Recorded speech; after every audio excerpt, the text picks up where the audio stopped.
Selamat datang di panduan visual kita kali ini. Pernah nggak sih kemikiran kalau mau jadi petani sukses itu harus punya lahan berhektar-hektar, tanah super subur, dan traktor raksasa? Nah, buang jauh-jauh deh mitos itu. Hari ini kita bakal bongkar rahasia berkebun modern yang, percaya atau enggak, bisa banget dilakuin di balkon apartemen atau halaman belakang yang sempit sekalipun. Kita bakal bedah tuntas masa depan pertanian perkotaan, hidroponik, dari nol sampai mahir. Oke, roadmap kita hari ini simpel aja. Kita mulai dari masa depan bertani tanpa tanah, terus lanjut ke ragam sistem hidroponik populer, kelebihan dan kekurangan hidroponik, panduan pemula memulai hidroponik, dan ditutup dengan inovasi lanjutan kayak aquaponik dan IoT. Yuk, langsung kita mulai. Bagian pertama, masa depan bertani tanpa tanah. Ruang kosong di kota itu kan makin menyusut dan, ya ampun, makin mahal kan? Pertanian tanah tradisional juga butuh air dalam jumlah masif dan ini mulai jadi krisis di mana-mana. Makanya, kita butuh sebuah revolusi. Coba deh lihat angka yang lumayan bikin geleng-geleng kepala ini.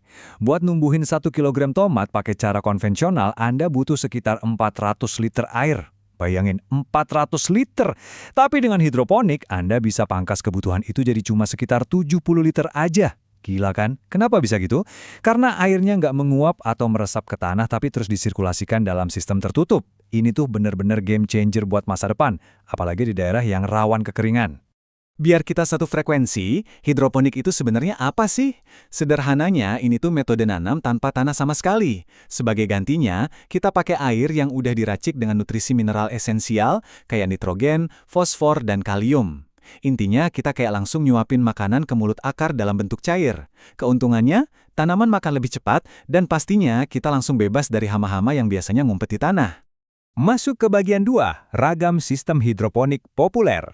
Nah, pertanyaannya sekarang, gimana sih cara kita nganterin air penuh nutrisi ini ke akar secara efektif? Kalau dilihat, sebenarnya ada banyak banget inovasi keren di luar sana. Mulai dari sistem drip atau tetes, ebb and flow yang mekanismenya niru pasang surut air, sampai aeroponik yang nyemprotin kabut nutrisi langsung ke akar yang menggantung bebas. Kelihatan canggih banget ya? Tapi tenang, nggak usah pusing dulu. Buat Anda yang mau mulai di rumah, kita fokus aja ke 3 metode yang paling populer dan pastinya gampang diaplikasikan. Kita mulai dari yang paling ramah pemula, yaitu sistem sumbu atau wick system. Cara kerjanya persis kayak sumbu kompor minyak tanah. Pakai prinsip kapilaritas, selembar kain flanel bakal narik air dari bawah pelan-pelan naik ke akar tanaman. Tanpa listrik, tanpa pompa yang rewel, dan minim banget perawatan. Super cocok buat Anda yang baru banget mau coba-coba. Kalau mau naik level dikit, ada NFT atau Nutrient Film Technique. Di sini, aliran air yang super tipis, sekitar 2-3 mm aja, ngalir terus-menerus lewatin ujung akar. Karena airnya tipis, akar tetap dapat banyak suplai udara bebas. Hasilnya, oksigen melimpah dan pertumbuhan tanaman jadi ngebut banget. Tapi ya gitu, sistem ini lumayan manja karena butuh pompa listrik yang harus nyala 24 jam penuh. Sebagai perbandingan sama NFT, kita punya DFT atau Deep Flow Technique. Di sini nih letak keamanannya. Bukannya pakai aliran tipis, akar malah dibiarin kerendam di genangan air nutrisi yang lebih dalam. Kenapa ini penting? Nah, kalau tiba-tiba listrik rumah padam dan pompa mati, genangan air ini bakal jadi jaring pengaman yang luar biasa. Akar tanaman Anda nggak akan langsung kering dan layu. Aman kan? Lanjut ke bagian 3, kelebihan dan kekurangan hidroponik. Sebelum kita mulai praktek basah-basahan rakit sistem, kita perlu realistis dulu nih, nimbang plus minusnya. Di satu sisi, manfaatnya emang nggak main-main. Panen lebih melimpah, tumbuh jauh lebih cepat, hemat tempat, dan bebas dari hama tanah. Semuanya serba bersih dan segar. Tapi, mari kita jujur aja, ada harga yang harus dibayar.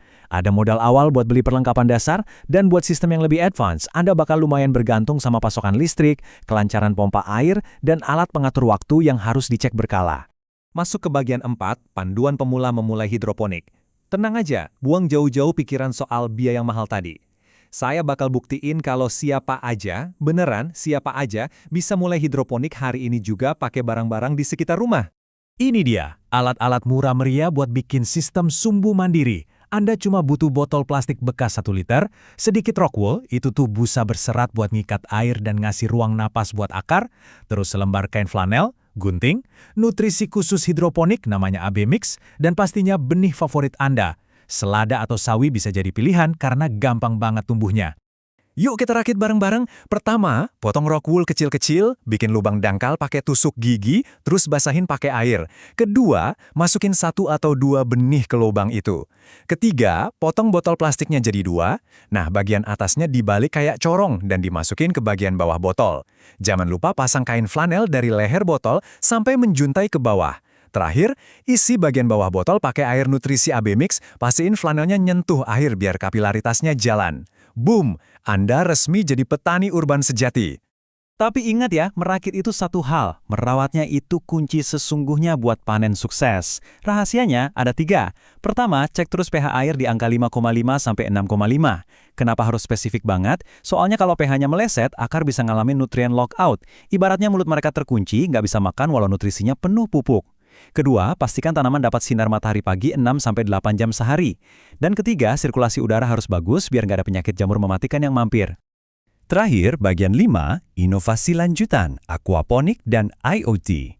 Buat Anda yang berjiwa agropreneur dan pengen selangkah lebih maju, hidroponik dasar ini cuma gerbang pembuka. Gimana kalau kita gabungin alam sama teknologi modern ke level yang lebih tinggi? Bayangin sebuah sistem tertutup yang namanya aquaponik. Di sistem ini, kotoran ikan yang tinggi amonia nggak dibuang, tapi dipompa ke filter biologis tempat bakteri baik mengubahnya jadi nitrat, makanan paling murni yang dicintai tanaman. Tanaman kenyang menyerap nutrisi ini, sekaligus ngejernihin airnya buat dikembalin lagi ke kolam ikan. Harmonis banget kan? Belum lagi kalau kita integrasin sensor IoT pintar yang bisa otomatis ngatur pH dan ngasih nutrisi tanpa Anda sentuh. Bahkan riset nunjukin, nutrisi aquaponik yang diperkaya, atau CIP, bisa melonjakkan panen selada Anda sampai 39% lebih tinggi dari hidroponik biasa. Luar biasa! Nah, kita udah bahas panjang lebar nih perjalanannya, dari teori detail sampai praktek simpel di rumah. Jadi, lahan sempit udah bukan alasan lagi buat nggak nanam makanan segar Anda sendiri secara mandiri. Pertanyaan saya buat Anda sekarang, sayuran apa yang bakal Anda tanam pertama kali di kebun hidroponik baru Anda akhir pekan ini? Selada yang renyah atau tomat yang berair? Pilihan ada di tangan Anda. Mulailah bereksperimen, amati pertumbuhannya, dan nikmati setiap prosesnya. Sampai jumpa di sesi berikutnya, dan ikuti terus channel Petani Visioner.